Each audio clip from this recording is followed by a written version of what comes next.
Saravá, Axé, Mojubá, estamos aqui em mais uma edição do nosso Umbanda EAD Podcast e não podia ser diferente, nesse mês de maio e nessa semana a gente tem o 13 de maio que comemora, nem sei se está certo falar comemorar a data sobre a abolição da escravatura. E o tema nosso de hoje é esse, né? 13 de maio e a farsa da abolição. E para poder falar sobre isso, eu estou com a presença ilustre do nosso irmão, professor Juarez Tadeu de Paula Xavier, que é professor do curso de graduação em jornalismo e de pós-graduação em mídia e tecnologia na FAAC, aqui na Unesp, Bauru, São Paulo. E também com o doutor, nosso mentor de todas as horas aqui, doutor, advogado, mestre e doutor em Direito pela PUC, ex-secretário de Justiça do Estado de São Paulo, coordenador executivo do IDAFRO, OGAN, que ele sempre faz questão que a gente enfatize isso também. Doutor Edio Silva Júnior, bem-vindo, meu irmão.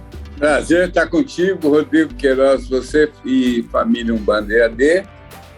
E especialmente prazer em reencontrar meu irmão mais velho, professor doutor Juarez Tadeu de Paula Xavier, que é meu mais velho, um dos grandes pensadores do nosso tempo, uma expressão sacerdotal e política da nossa religião, a quem eu aproveito para pedir a bênção e dizer o privilégio de estar junto com ele neste programa de hoje, Rodrigo. Muito obrigado, doutor Edio. Professor Juarez, muito bem-vindo. Agradeço o convite, Rodrigo.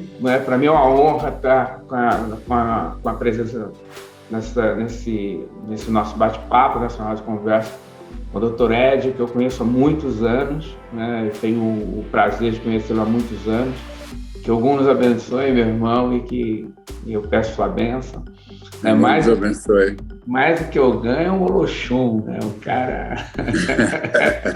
Eu sempre gosto de fazer uma pequena distinção, porque é um outro nível de debate e discussão, mas que tem dado para nós uma referência importante na caminhada política que nós estamos fazendo.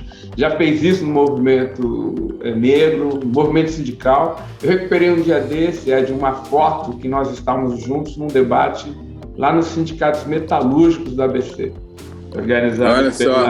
organizado pelo grupo de negros sindicatos metalúrgicos do ABC. Então, tem dado uma contribuição extraordinária no debate político, no debate da área sindical e nas questões legais aí da nossa tradição. Então, para mim é uma honra, um prazer estar com meu irmão aqui, um irmão de navalha e de batalhas. Obrigado. Você está ouvindo o podcast Umbanda EAD, um bate-papo umbandista com reflexões sobre a vida, apresentado pelo sacerdote Rodrigo Queiroz.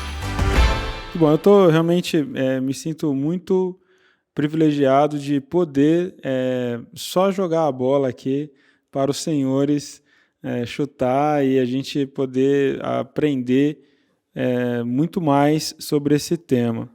Professor, e nesse sentido, o senhor pode explicar para nós, de uma forma assimilável aqui para os nossos ouvintes, sobre a história do 13 de maio, que de fato, o que é importante a gente saber?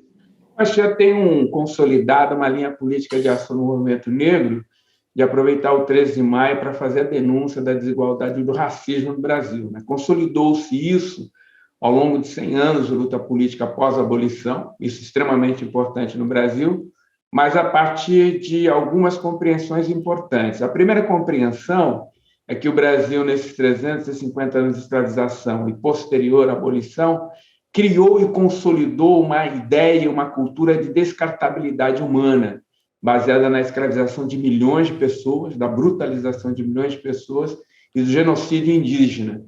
Então, isso deixou uma marca muito indelével na história política do Brasil, uma descartabilidade humana que tem um marcador étnico-racial. São negros, são indígenas, são pobres, que fazem parte disso. Uma segunda questão importante é que o Brasil consolidou uma ideia de subcidadania, né? Pessoas que estão à margem de qualquer possibilidade do Estado Democrático de Direito e direitos humanos.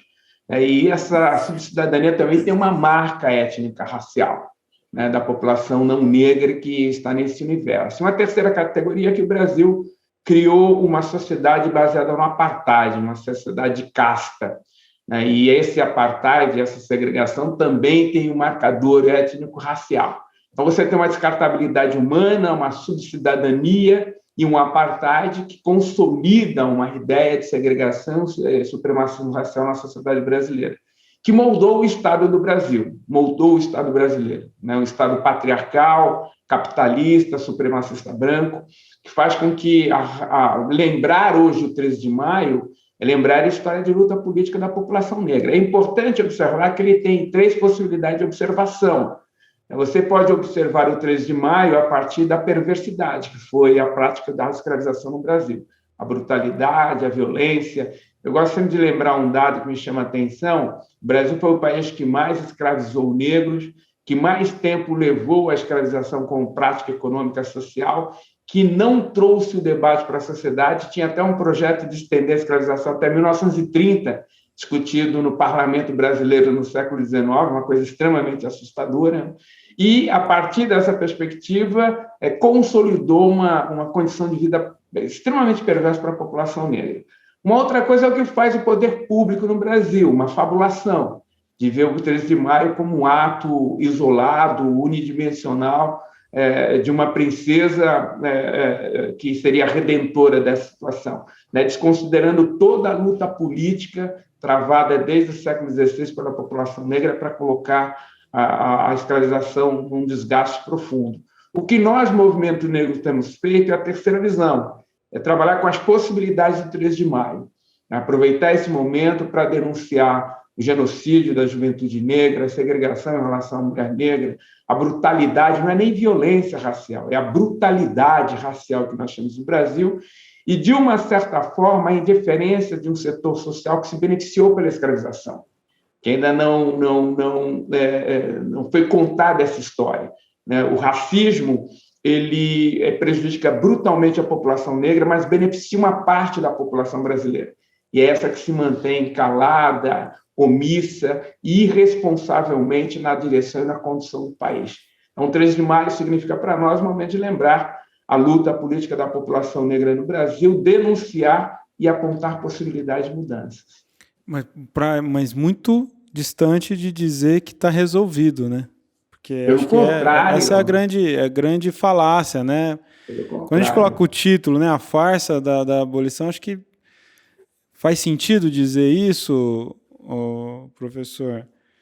Totalmente. Essa falácia, essa mentira, esse simulacro tem um papel importante, que é o papel importante de dar um conforto para os setores que se beneficiam da escravização, que se beneficiam da escravização do racismo, e, de uma certa forma, criar um anteparo, né, político-social para a brutalidade contra a população negra. Quero lembrar que hoje, né, faz um ano do massacre de Jacarezinho, em que foram mortas várias pessoas, 28 pessoas, todas negras, e ninguém ainda foi punido por isso. É o cotidiano da população negra no Brasil hoje.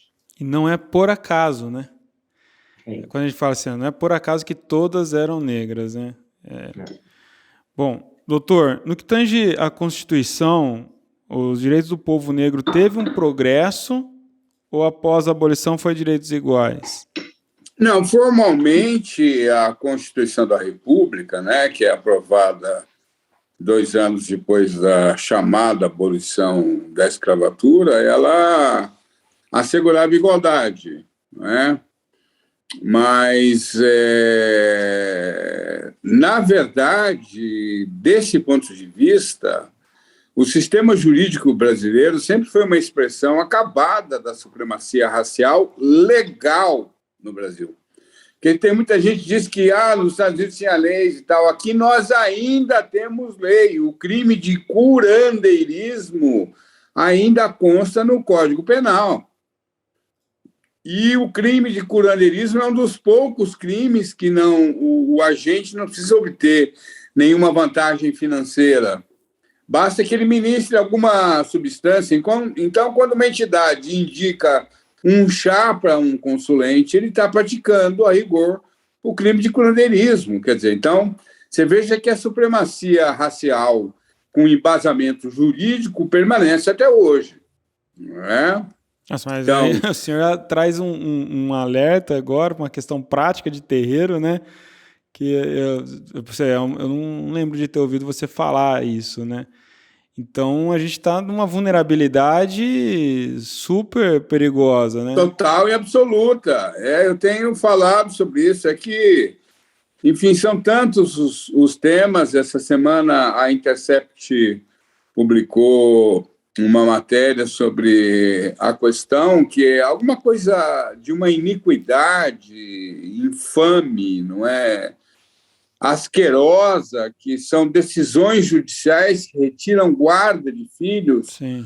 Porque os pais são da religião. Quer dizer, enfim, como é que é razoável isso? Quer dizer, a criança vai domingo de manhã na missa assistindo o padre associando bebida alcoólica a alguma coisa sagrada, e eu nunca vi o Ministério Público se insurgir contra isso. E o princípio estabelecido na Constituição Federal é da proteção integral e absoluta e da intervenção preventiva. Então, quando você permite que uma criança de 7 anos veja um padre consumindo vinho, associando a ingestão de bebida alcoólica com algo sagrado, você está ou não encorajando uma criança a consumir bebida alcoólica? Essa é que é a pergunta que tem que ser respondida e tal.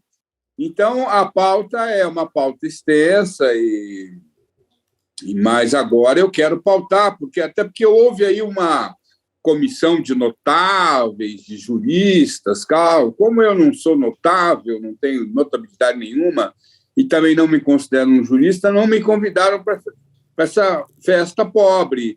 E o relatório não cita o fato de que o Código Penal continua punindo o curandeirismo. Uma antropóloga jurídica, Juarez, meu irmão mais velho, professor, fez um levantamento de 1900 a 1990 em 2 varas criminais de São Paulo. Eu não preciso dizer quem é punido no Brasil por charlatanismo e especialmente por curandeirismo. A própria expressão curandeirismo, curandeiro, não é? Ela remete diretamente ao legado civilizatório africano no Brasil. Então, há um hiato entre direitos formalmente assegurados, alguns desde a Constituição da República de 1891, mas nós temos que lembrar que em 1990, um ano antes, 1890, a capoeira foi qualificada como crime e permaneceu como crime até 1932. Então, o que eu quero dizer é que o sistema, e eu estou escrevendo um livro intitulado Racismo Religioso, que eu espero que seja publicado em julho, em que eu resgato isso, porque é tanta mistificação, entendeu? Você, não, nunca houve lei racista no Brasil. Filho, leia o Código Penal, que o senhor vai lá ver que ainda tem atualmente uma norma que é flagrantemente dirigida às religiões afro-brasileiras. Até o nome do tipo remete ao banto, tal, curandeiros. O Martinho da Vila tem uma música muito bonita em que ele cita essa figura do curandeiro, né? Então, o fato de você ter um aparato normativo que assegura a igualdade, obviamente, não significa efetividade. Né? Então, a luta é por efetividade. E nos últimos anos, como a gente tem essa figura cujo nome aqui, o Carcará Sanguinolento, eu não vou dizer o nome, eu não vou anunciar, à frente da presidência da República e tal, enfim, etc., e você tem um parlamento que é na maior parte do país hegemonizado por segmentos neopentecostais, a única via que nos restou foi o judiciário e, felizmente, nessas incursões no judiciário, nós obtivemos vitórias importantes. Agora, esse trabalho que você faz, Rodrigo, que o Comino faz, enfim, que o Juarez faz, que é um trabalho de educação política, isso é fundamental, porque o sujeito precisa se sentir, o indivíduo precisa se sentir sujeito de direitos. Se ele não se sentir sujeito de direitos, ele não vai reagir, ele não vai reclamar, ele não vai se mobilizar, ele não vai destinar tempo para isso, ele não vai atribuir a um debate como esse aqui a relevância que isso tem. Tem duas situações aqui que a gente abordou já nesse papo, que é o seguinte. Então, teve o evento, né, da data, né, do 3 de maio, da abolição da escravatura, e todo o aproveitamento dessa data que o movimento negro faz ao longo dessas décadas, né, de conscientização e luta propriamente dita, né? E aí a gente falava um pouco no bastidor aqui sobre a dificuldade de ver progressos, né, de fato. E agora me ocorreu o seguinte, para os senhores mesmo comentar, mas eu me dirijo aqui ao professor também, do seguinte: quando a gente olha, por exemplo, que há algum progresso, mas nesse momento atual do nosso país, nesse governo que a gente está amargando, a sensação houve um retrocesso sobre essa pauta ou só espaço de exposição do que já estava ali mesmo na sombra? Compreende a pergunta? Sim, sim. O que eu acho é o seguinte, Rodrigo, assim, nós estamos acostumados a ver mudanças históricas quando há rupturas. Sim. Quando há rupturas. Uhum. Mas quando você pega, por exemplo, do século XVI até a abolição, há um conjunto de lutas políticas importantes que foram corroendo a estrutura da escravização. Um conjunto. A gente conhece os quilombos, mas houve revoltas, rebeliões, sabotagem da estrutura tecnológica dos engenhos, fuga, infanticídio, suicídios, uma série de fatores que tinham por objetivo provocar mudança na estrutura escravocrata. Então, quando há ruptura, essa ruptura da abolição não é um projeto dado, há um acúmulo de ações políticas importantes que foram sendo constituídas e chegou a uma ruptura que a gente conhece como o 3 de maio, que era inevitável você manter aquela estrutura tal qual os setores dirigentes do Brasil queriam. Eles queriam estender a escravização até 1930. As condições não permitiam para isso. De lá para cá, ocorreram coisas importantes, que eu acho que elas não param, elas estão em processo de mudança. Nós tivemos, por exemplo, na primeira fase, a mais dura fase de organização política da população negra no Brasil, na década de 10, 20, 30, a organização de setores políticos chegou à organização da Frente Negra Brasileira. E olha que importante, quando a Frente Negra se organiza na década de 30, consolida-se no Brasil o acesso quase que exclusivo da população imigrante ao mercado de trabalho, fundamental para a constituição da segregação. Consolida-se um grupo que se apodera do poder cultural do Brasil, formando os quadros dirigentes do Estado, do mercado e da sociedade. Consolida-se a segregação territorial em todas as cidades, o centro ficou preservado para essa população, dessa classe média que estava sendo formada, e a população negra vai para a periferia, e consolida-se um processo político, como o doutor Ezio já apontou, né? A Constituição de 34, 37, 46, 67, elas não tocam de forma concreta na emancipação da população negra. Então, você tem esse processo. Vem nos anos 50 e há a continuidade dessa luta política. Vem nos anos 60 e ela não se arrefece. Em 78, uma mudança significativa que é a fundação do Movimento Negro Unificado, que está num contexto internacional que impulsiona essa luta política. né? O final da colonização na África, a luta política, a experiência dos Panteras Negras nos Estados Unidos, o final da ditadura civil-militar no Brasil, emerge um movimento político importante. E olha as conquistas de lá para cá. Né? 10 anos depois, 1978, a Constituição Brasileira. A primeira Constituição que reconhece que o racismo é um impedimento e um obstáculo para a construção da cidadania negra no Brasil. E aponta a possibilidade de políticas públicas reversivas. 100 anos depois da abolição, conquista da população negra, na minha opinião. Né? Que o projeto, na década de 10, da população negra era eliminá-la física e culturalmente em 100 anos no Brasil. Em 100 anos você não teria mais cultura negra nem pessoas negras no Brasil. Esse era o projeto do Estado.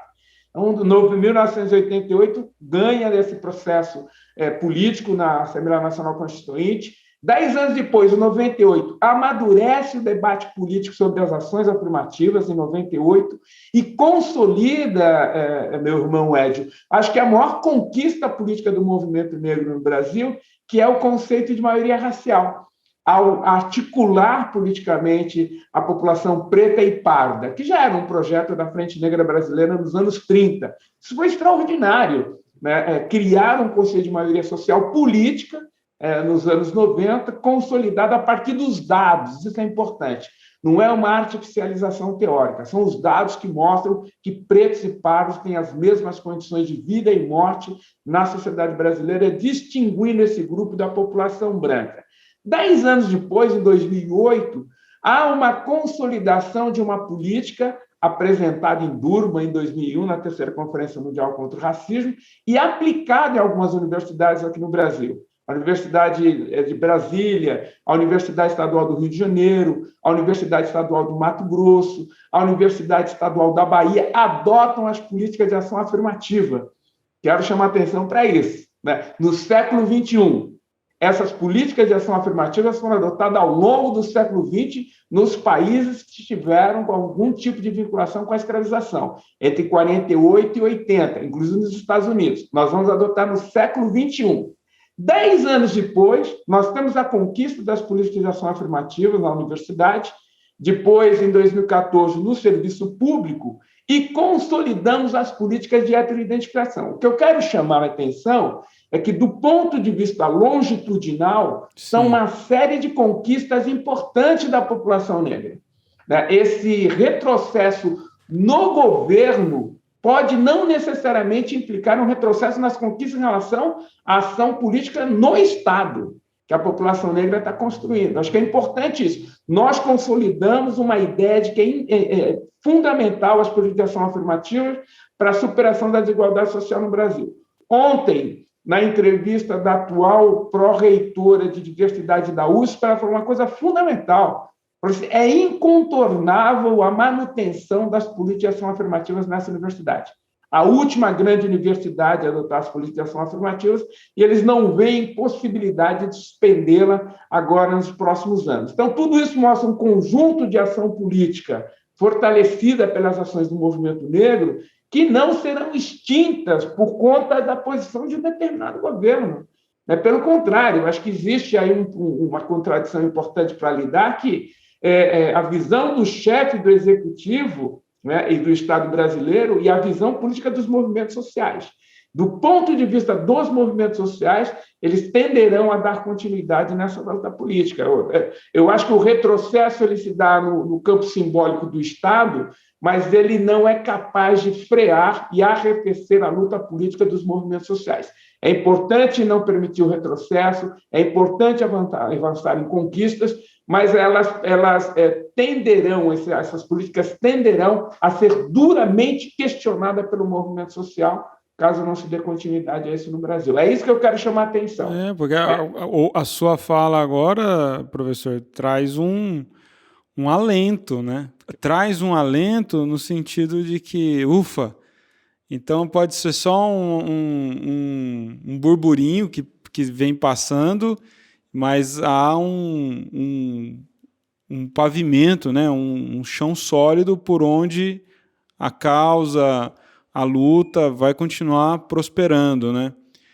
Acho que para o ouvinte fica claro isso, assim, né? De que a gente não pode recuar e não pode se convencer pelo marketing, né? Porque isso é muito superficial, né, professor? Então, o que acontece? Muito embora gere incômodo, mas podemos dizer, então, que não está afetando a estrutura de todas as conquistas já estabelecidas até aqui. Eu acho que é uma luta política e a gente está no campo de batalha. Né? Assim, a possibilidade de avançarmos é grande, eu acho que é importante. Eu gosto de brincar sempre, meu irmão Edson, né, que como homem de Ogum, eu não posso acreditar que a gente não está no campo de batalha, que a gente pode perder isso. Não posso acreditar. Eu acredito que nós estamos no campo de batalha para ganhá-lo. Né? Não sou ingênuo, não é uma visão, né, fabulosa da realidade, mas assim, nós estamos caminhando muito na luta política nesses últimos anos para ser derrotado por uma circunstância, espero eu, temporária. Doutor, e como que então o senhor traz para nós um entendimento da intolerância religiosa? Ela está ligado ao processo de escravatura, que o senhor fala do racismo religioso. Como que a gente pode entender essa percepção? A noção de intolerância religiosa, que eu utilizei durante muito tempo, e agora não utilizo mais, ela não se aplica à nossa realidade, porque, bom, primeiro, o dissenso, a discordância, o debate, o confronto de ideias é próprio da narrativa religiosa. Toda religião diz que ela é a religião verdadeira. Nenhuma religião A vai dizer a B é a verdadeira. E quando ela diz que ela é a única verdadeira, o substrato dessa assertiva todas as demais são falsas. Eu sou a verdadeira. Então, essa coisa da discordância, isso é próprio da narrativa religiosa. Agora, num país, e eu sempre repito isso, que constitui essa riquíssima geografia de identidades culturais, étnicas, enfim, etc., você não vê, é verdade que adventistas do sétimo dia enfrentam problemas. Eu, inclusive, já tive a honra de advogar para eles na ação mais importante que eles tiveram no Supremo, que é sobre a guarda do sábado. Ateus, crianças ateias enfrentam problemas, especialmente nas escolas, em escolas públicas e tal. Judeus, muçulmanos, todo esse mosaico que compõe a nacionalidade brasileira, ele tem segmentos aqui e ali que sofrem níveis distintos de violações de direitos em razão de crença. Agora, sem dúvida nenhuma, a macumba é o principal alvo. Aliás, para não dizer que ela é o único alvo, porque raramente ou nunca eu ouço críticas à Igreja Católica, Apostólica, Romana, ateu, a judeu, a muçulmano, enfim, a adventista do sétimo dia. A crítica é direcionada, e mais, não é uma crítica à religiosidade herdada dos 5 milhões de africanos escravizados trazidos para cá no tráfico transatlântico. É uma negação e um ataque permanente a todo o legado civilizatório, conforme nós vimos agora os ataques ao desfile da Grande Rio, a transformação do acarajé, que é um alimento sacro, e que acabou se popularizando, não é? Que é o acarajé, e aí veio o sujeito, e ao invés dele inventar um bolinho dele, não, ele quer pegar o acarajé, que é patrimônio cultural. Eu estou estudando, escrevendo, fiz um parecer agora para os terreiros atingidos pelo desastre de Brumadinho, Patrimônio cultural não é uma coisa, entendeu? Quer dizer, banal. Não é um aconselhamento. Patrimônio cultural é alguma coisa protegida por lei. A capoeira é patrimônio cultural da humanidade. Há lei que determina que as escolas contratem capoeiristas para darem aula de capoeira nas escolas. Você imagina os milhares, quiçá milhões de empregos que isso geraria para os capoeiristas. Aí o cara vai lá e cria a capoeira do bem. Então, essa permanente construção de um discurso dicotômico em que tudo que diz respeito ao legado civilizatório africano no Brasil é satânico, ela impede, do meu ponto de vista, a caracterização desse fenômeno como intolerância religiosa, senão como racismo religioso. Ainda que a maioria dos adeptos da Umbanda, do Candomblé, da Quimbanda, do Molocô, do Batuque, não sei o quê, seja branca. 75%, isso é estatístico, 75% dos integrantes na Macumba são brancos, como 75% dos integrantes das neopentecostais são negros. E eu até entendo. Como que eu até entendo. Como que dá para entender? Eu não concordo, mas eu entendo. Primeiro, o cara já é preto, você quer pedir para ele também ser macumbeiro. Quer dizer, a carga fica demasiadamente pesada. Segundo, eu fico imaginando, meu irmão Juarez, na periferia, como é que a polícia trata um neguinho com um terninho da Colombo e uma Bíblia embaixo do braço, e como é que ela trata um menino negro de bermuda, camiseta branca ou então vestido de ogã. Não é? Então, também é uma forma, certamente inglória e infrutífera, de inserção, de busca de aceitação social, de ser chamado de irmão, não sei o que e tal. Mas nunca vejo, na madrugada, às vezes eu tenho insônia e tal, e eu fico vendo ali TV aberta, que é alguma coisa que eu não gosto e tal.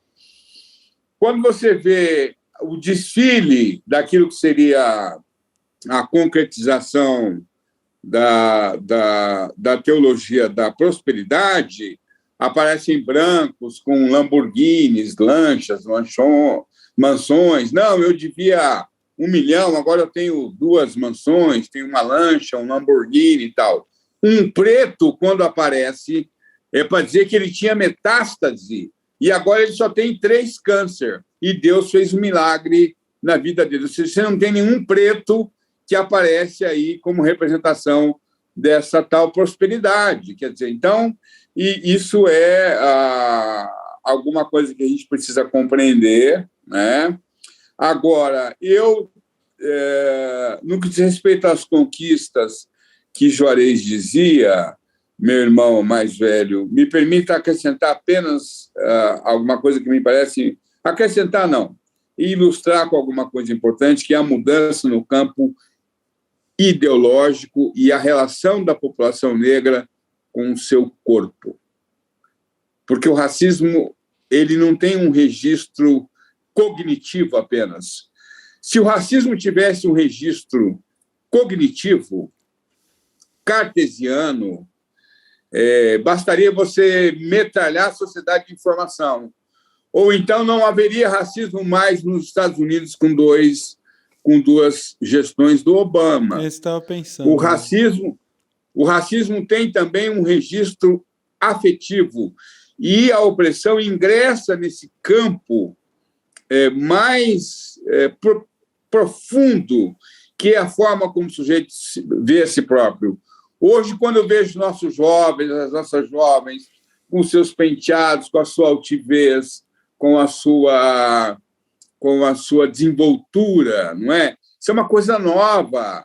Os pretos tinham uma coisa do corpo, tal. O cara vai entrar num lugar, será que eu vou ser bem tratado? Não. Agora, os jovens, você vai num shopping, aí tem uma mesa de jovem preto ali, rindo alto, não sei o quê e tal, falando e tal, normalmente. Ou seja, tem uma mudança aí, que é a mudança da relação com o próprio corpo, que é o sentir-se sujeito de direitos e essa coisa da estética, né?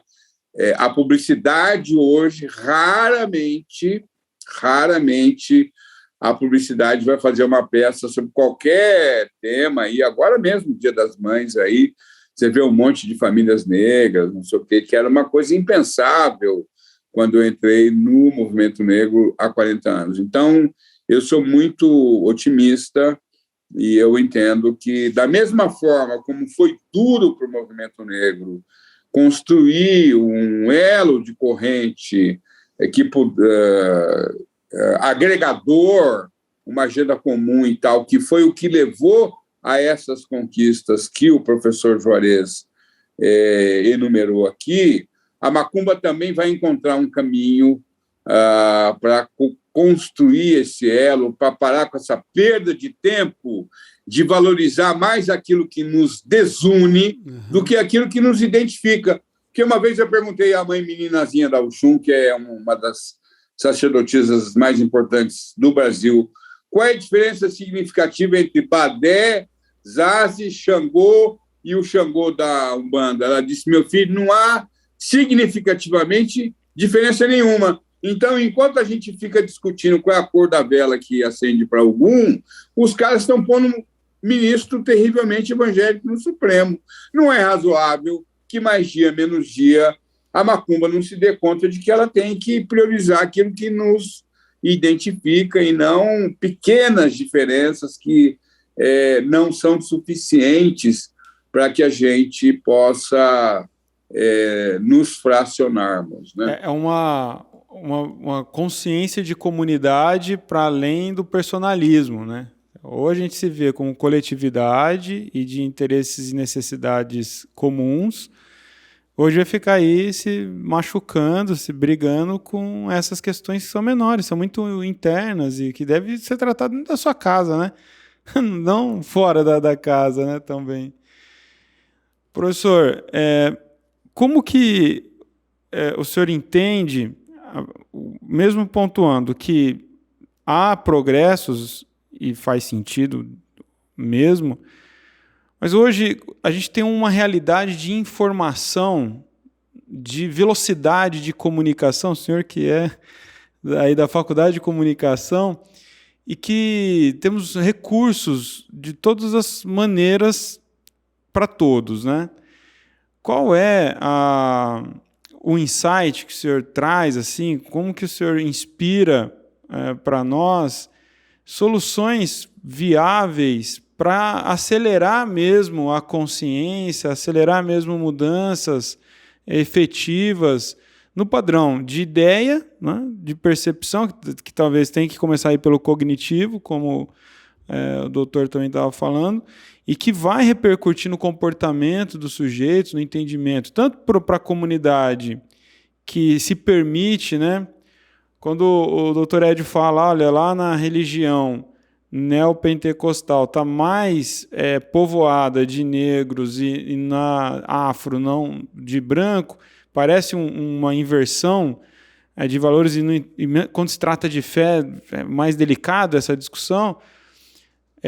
No entanto, o que leva o sujeito a passar por cima, mesmo que porque ele, por um lado, ele ignora, né, o conhecimento histórico, né, daquele processo religioso, mas ele passa por cima de toda essa bagagem ancestral que está ali no berço dele para algo que vai trazer aceitação social para ele de alguma maneira, né? Então, quais são as medidas para que isso vai se tornando cada vez menos necessário, né? E nós, sujeito social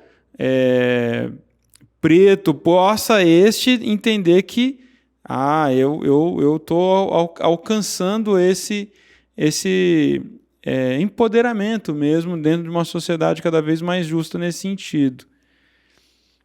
Me estendi aqui na pergunta, mas eu quero soluções possíveis, viáveis para uma realidade atual, né?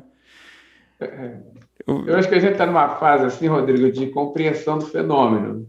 Eu gosto muito de uma frase de um sociólogo norte-americano que ele diz que, Cornel West, né, que a humanidade só reconheceu muito recentemente a humanidade da população negra. O Ocidente reconheceu isso há muito pouco tempo. Há muito pouco tempo, a população negra não era considerada humana. No Brasil mesmo, na condição de escravizado, não tinha essa possibilidade. Eu acho que o fenômeno que o nosso irmão aponta, que acho que é fundamental e importante, é fruto do supremacismo racial branco. O branco tem liberdade para escolher. Ele pode escolher ser ateu, pode escolher ser cristão, ele tem liberdade para escolher, inclusive entrar nas religiões afro-brasileiras. Ele tem essa liberdade. A população negra, na construção da sua possibilidade de humanidade, não tem liberdade para escolher. Não tem liberdade. Quando ela escolhe o caminho do universo afro-brasileiro, ela tem uma série de obstáculos. Né? É indicado para ela, para que ela possa ser respeitada como humana, que ela tenha códigos que violam seus princípios e violam sua história. Né? Isso é assustador. Né? Isso é assustador. Ela não tem escolha. O que também o irmão Edio apontou, que eu quero chamar a atenção muito apropriadamente, é que nesse período de ingresso de alunos negros na universidade, nós começamos a observar uma mudança que ele bem observou do ponto de vista da relação com o corpo. Né? Eu tenho recebido muitas alunas e alunos negros com contas no pescoço, né?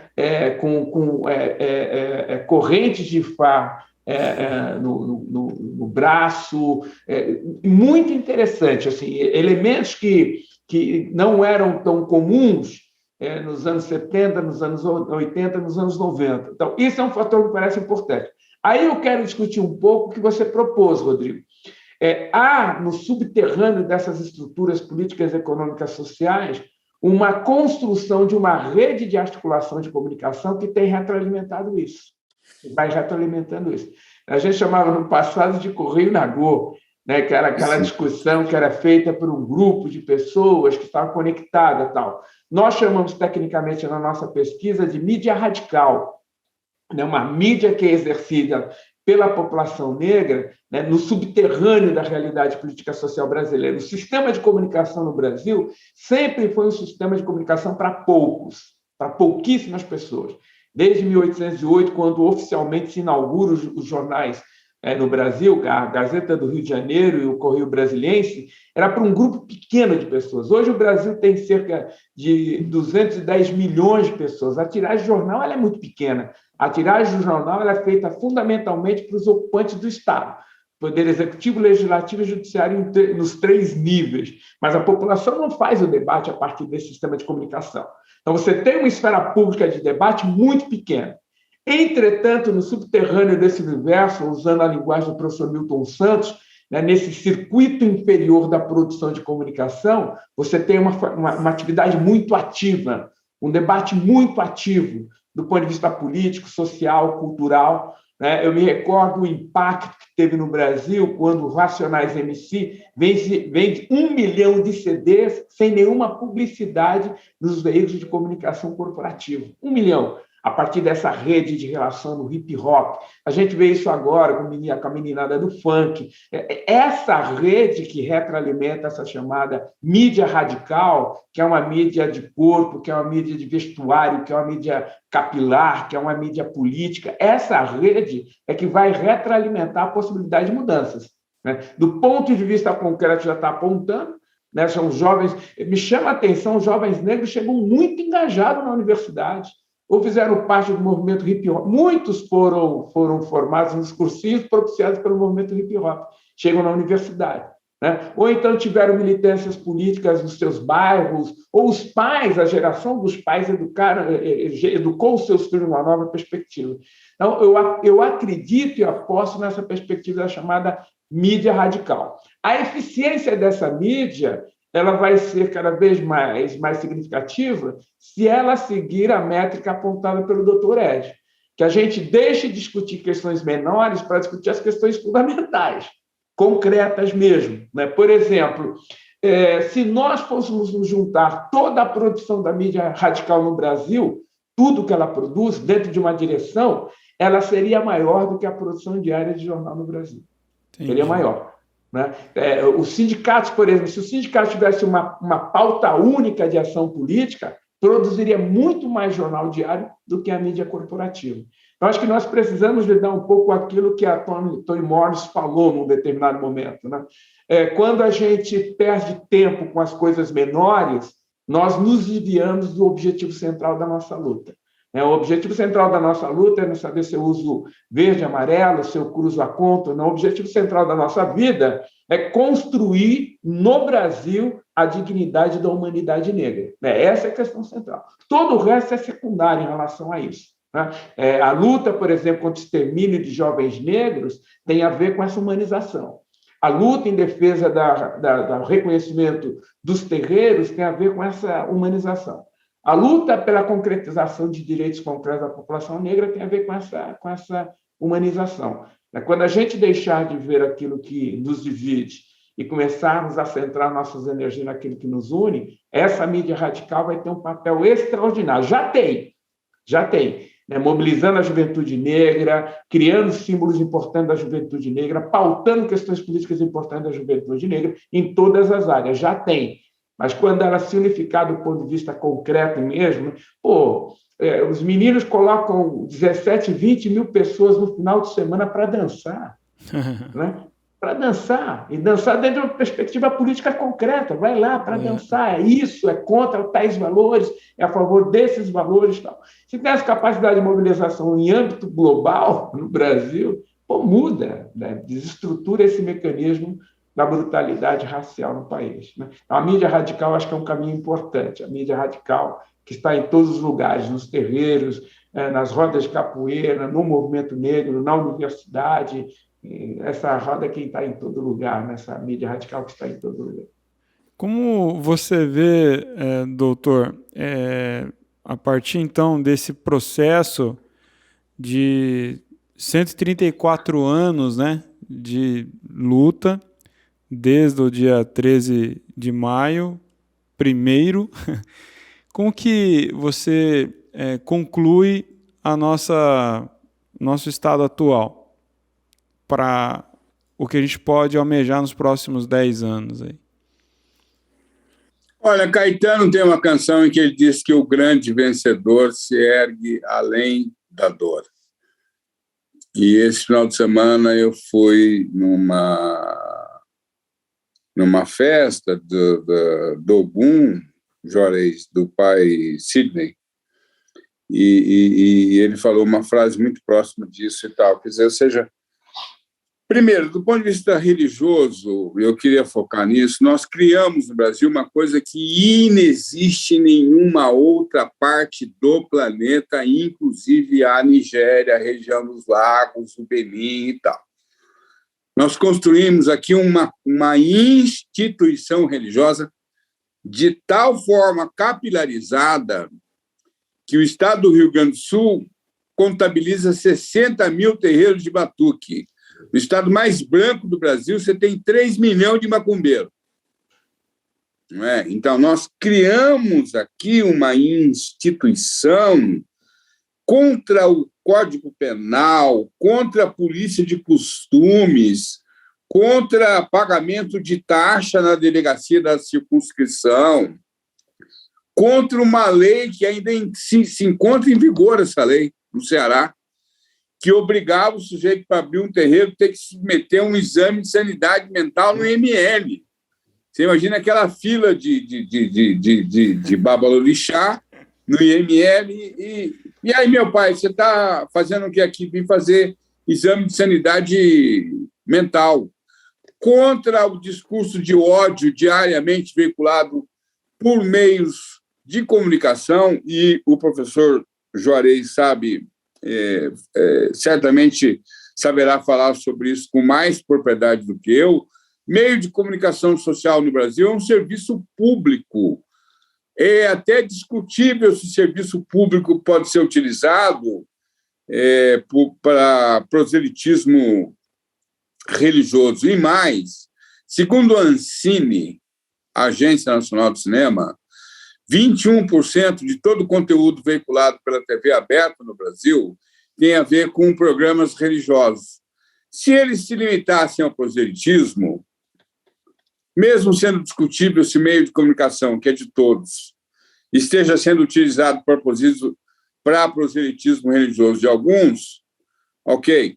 Mas o problema é que o proselitismo religioso ele resvala, ele degenera o discurso de ódio.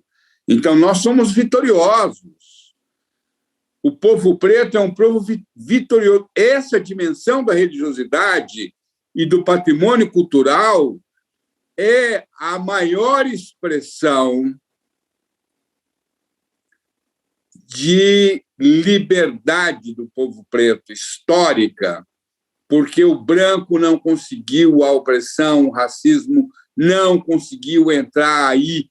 Quando você vai numa festa de caboclo, aquela alegria, aquela irreverência, aquele deboche, aquela coisa que aparentemente caótica da brincadeira, dos toques e tal, aquilo, a opressão não conseguiu ingressar nessa seara da nossa visão de mundo, da nossa cosmovisão, não é?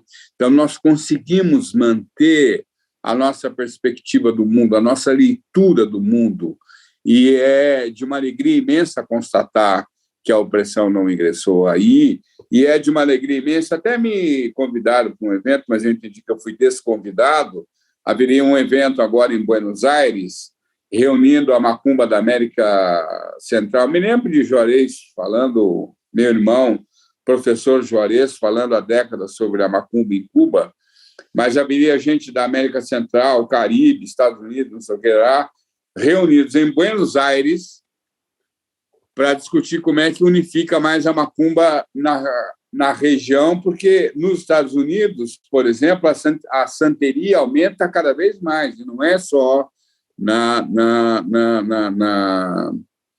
naquele famoso estado que era um potentado da América Central, depois foi agregado aos Estados Unidos, esqueci o nome agora. Tem Porto Rico. Caribe?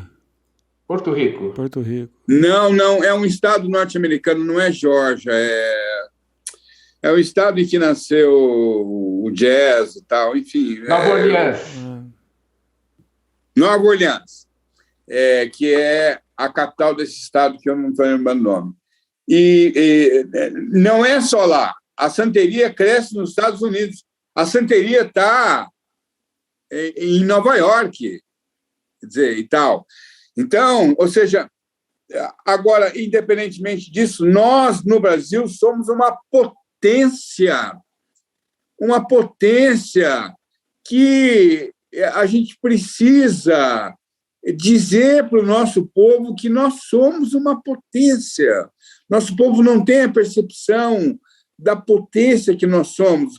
Repare, a Ellen e Pai Sidney estão em Salvador para lançar um livro, o Giro Epistemológico para uma Educação Antirracista. Ela, aliás, tem uma enorme admiração por você, ela te respeita muito, te acompanha em tuas coisas aí e tal. E vão sair um Babalorixá, uma professora da Universidade Federal de São Paulo, Babalorixá e doutora em semiótica, uma professora adjunta da Universidade Federal de São Paulo e EQED da Casa de Pai Toninho da Oxum, saem de São Paulo para lançar um livro, um terreiro de Umbanda em Salvador, que deve reunir aproximadamente 2.000 pessoas na casa de Mãe Tayane. Então, ver isso, assistir isso, é um privilégio, porque você imagina um Babalorixá do Candomblé, como é que é de sair de São Paulo para lançar um livro num terreiro de Umbanda em Salvador, que eu fui no encontro dele, eu não lembro, não, o Rodrigo não estava lá, mas o Comino estava, havia 2.000 pessoas num hotel à beira-mar, não é? Quer dizer, então, eu entendo que as pontes têm sido muito penosamente, muito lentamente, numa velocidade que a gente não gostaria, mas têm sido construídas.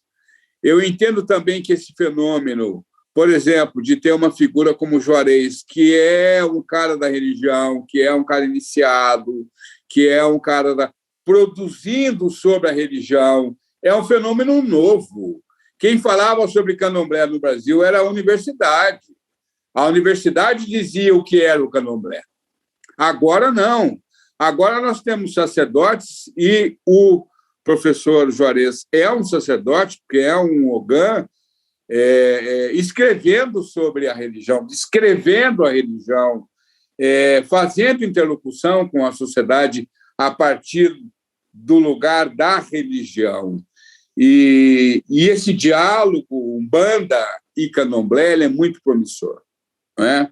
Então, Rodrigo, respondendo à pergunta que você fez, eu sou muito otimista. Agora, de outro lado, se eu sou otimista em relação à crescente educação política na religião e unificação e tal, lenta, mas palpável, tangível, patente, eu sou muito otimista em relação a que, no curto prazo, a gente possa ter conflitos graves no Brasil em razão do racismo religioso.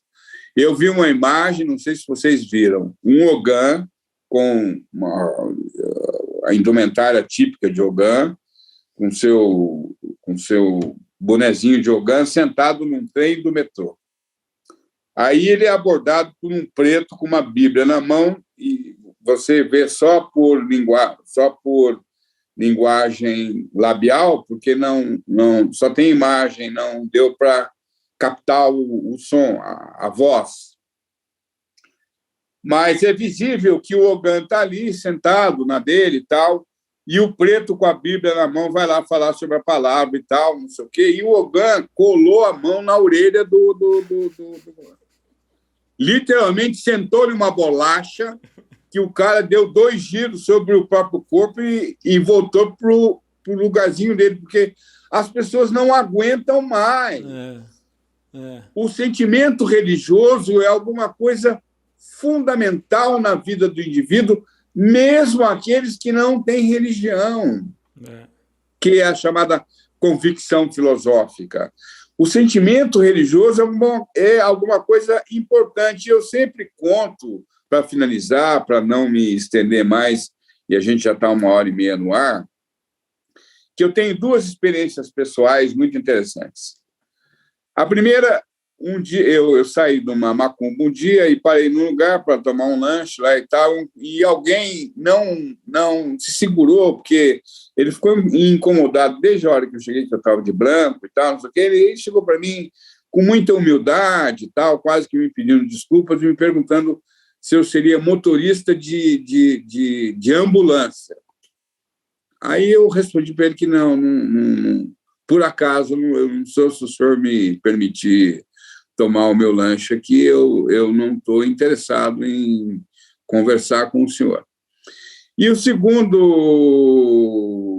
a segunda passagem foi numa padaria no bairro Nobre, em São Paulo, por onde eu estava passando apenas, e eu parei numa padaria para comprar uma água, estava ali na geladeira entre uma mãe e a sua filhinha de 9 anos. E, às vezes, eu uso um blazer azul, eu ponho branco e um blazer azul, que eu gosto muito, é uma combinação que eu gosto e tal. E a menina ficou olhando para mim fixamente o tempo inteiro, e a mãe percebeu, e a mãe, eu não me senti constrangido, mas a mãe se sentiu constrangida. Aí a mãe, para tentar salvar a situação, disse para mim assim: vê, minha filha, como os médicos se vestem tão bem. Ou seja, nós não temos o direito de definir a cor da roupa que você usa. Para ver o grau de beligerância, de brutalidade, de belicosidade que o racismo religioso tem. Você não pode escolher a cor da roupa que você usa, porque se você escolhe a cor branca, por exemplo, isso vai ser um problema, não é? Então, enfim, isso é muito revelador do quanto o racismo está enraizado, está arraigado, e da resposta urgente, da necessidade urgente da construção de uma agenda que nos permita apontar respostas e formulações eficazes para o enfrentamento e uma futura superação de um problema que viola a dignidade da pessoa humana, mas que também coloca em risco a paz social. Quando eu vi o Ogan colando a mão na orelha do preto neopentecostal, eu me arrepiei, porque eu sempre, quando falava sobre isso, eu dizia, eu espero estar errado, mas, pelo jeito, eu não estava errado, e constatar isso não é uma coisa que eu faço com alegria, com felicidade, faço isso com muita tristeza. É uma explosão mesmo, né? Num transbordo, ninguém aguenta mais, como o senhor falou, porque é muito ultrajante, né? Essa invasão, né? Essa tentativa de colonizar ainda, né? A nossa consciência, as nossas escolhas. Olha, eu quero agradecer imensamente mais uma vez, Dr. Edio, por estar aqui junto com a gente, sempre parceiro, nunca diz não. Professor, Dr. Juarez, imensamente feliz de hoje poder trocar um pouco esse espaço com toda a sua luz e sabedoria e tudo que o senhor representa também aqui nessa luta e nessa luta de conscientização, né? De cada um aí no seu campo específico de atuação profissional. E, professor, há alguma coisa que eu não abordei, que eu não perguntei, que o senhor entende que é importante deixar dito aqui, que o senhor gostaria de falar? Bom, meu irmão Ed me lembrou de uma coisa importante, que foi uma pesquisa que nós fizemos entre 1995 e 2004, né, fundamentalmente no campo do terreiro e de comunidade terreiro, e eu gostaria de deixar como mensagem, né, final do nosso encontro os resultados que a gente encontrou naquele trabalho, que eu tenho visto a representação prática e concreta dessa experiência desde então, né? Nós partimos do pressuposto de que o terreiro ele é uma cápsula civilizacional construída pela população negra, como muito bem destacou o Dr. Edio, né? Na construção da humanidade da população negra, né? Ele blindou a população negra. A gente partiu de uma pergunta na época da resposta, logo depois do Primeiro Encontro Nacional de Entidades Negras, em que a gente formulou que o Estado brasileiro produzia o genocídio da população negra. Eu me perguntei, por que nós resistimos? Como é que nós resistimos? Uma das respostas é o terreiro, que é um espaço civilizatório, uma cápsula civilizatória, que tem 4 questões importantes. Naquela ocasião, nós chegamos a essa conclusão. A primeira é que a cosmogonia africana ela impõe uma visão muito diferente do mundo daquilo que é apresentado pelo modelo cristão. Essa ideia de um universo em fluxo permanente é extraordinária, né? Essa ideia das mudanças, das transformações, né, implicadas por aquilo que já se chamou da dialética de Exu é extraordinária, é fundamental esse processo. Uma segunda questão importante é que deu base a uma organização sociológica da população negra.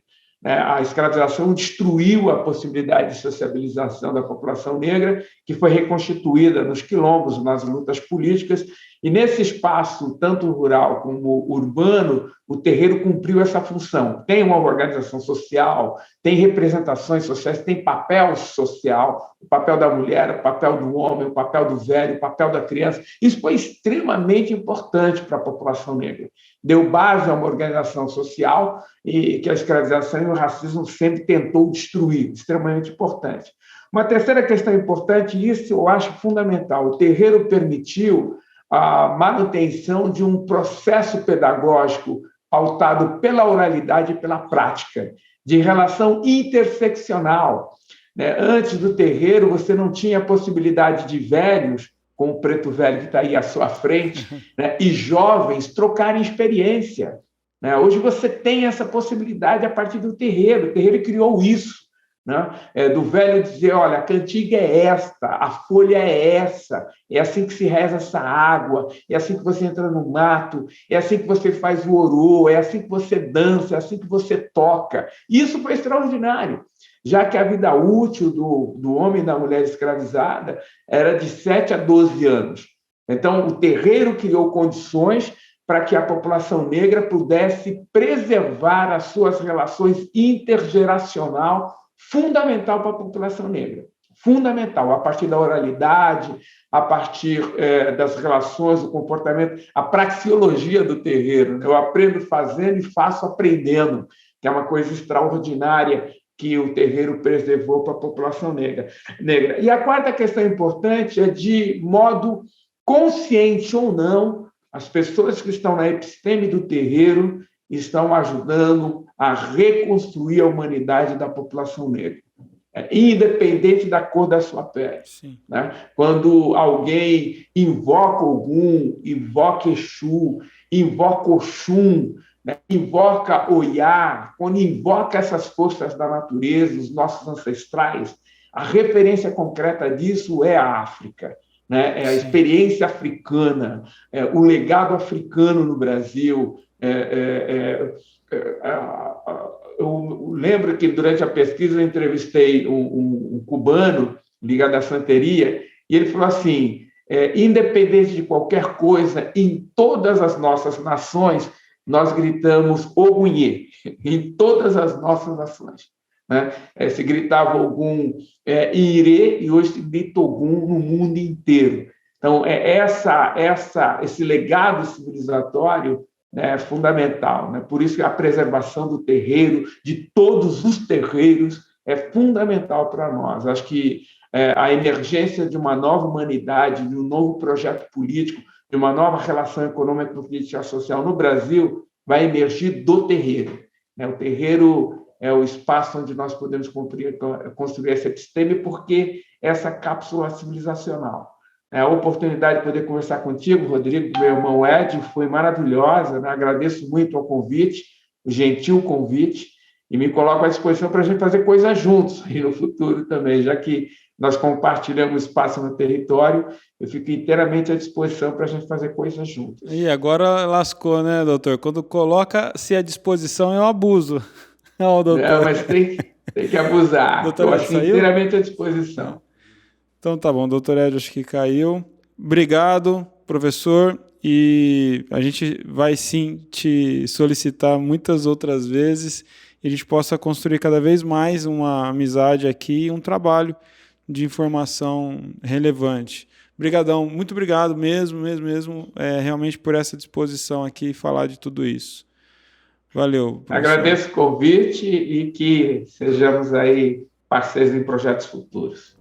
E assim chegamos ao final de mais um podcast Umbanda EAD. Você pode acompanhar também assistindo o vídeo no nosso canal do YouTube e deixe seus comentários aí, quais foram as grandes sacadas que você teve ouvindo hoje, professor Juarez, doutor Ed Silva Júnior, e a gente volta na próxima semana com mais uma edição do podcast Umbanda EAD. Saravá, Axé, Mojubá e até lá.